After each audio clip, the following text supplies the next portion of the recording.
वाहन चालकांच्या संपामुळे काल पेट्रोल पंप देखील बंद करण्यात आला होता। आज पुन्हा पेट्रोल पंप सुरू करण्यात आलाय। पेट्रोल पंपावर दुचाकी चालकांची गर्दी पाहायला मिळते। आढावा घेतलाय आपले प्रतिनिधी सचिन बडे यांनी। चालकाच्या संपामुळे छत्रपती संभाजीनगरामध्ये पेट्रोल व्यवस्था जी होती कुठेतरी विस्कळीत झालेली होती।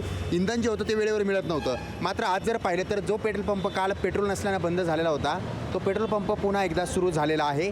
या ठिकाणी पुन्हा एकदा जी काही इंधन देण्याची प्रक्रिया आहे ती सुरळीत सुरू झालेली आहे। काल हा पेट्रोल पंप बंद करावा लागलेला होता कारण या ठिकाणी गर्दी जी होती ती तुफान पाहायला मिळालेली होती। आपल्यासोबत या ठिकाणी काही जण आहेत। आपण या ठिकाणी आलेल्या वाहन चालकांशी संवाद साधूयात। आपण त्यांच्याशी बोलूया, त्यांची काय भूमिका आहे, काय प्रतिक्रिया आहे। अचानक असं पेट्रोल बंद पडणं काय वाटतं? म्हणजे पेट्रोल पंप नसणं, पेट्रोल नसणं डायरेक्ट म्हणजे सगळं जीवनच त्याच्यावरती ना आजकाल एक विचार केला तर जीवनावश्यक भागच झालाय। मग जीवनावश्यक भागच झालाय ते। आपण या ठिकाणी पाहताय अजूनही या ठिकाणी रांग पाहायला मिळते, गर्दी पाहायला मिळते।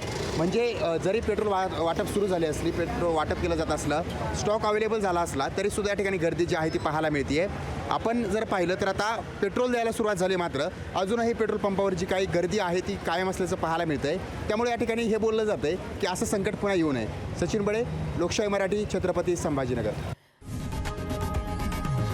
लोकशाही मराठी, ऐका, पहा, जागरूक रहा।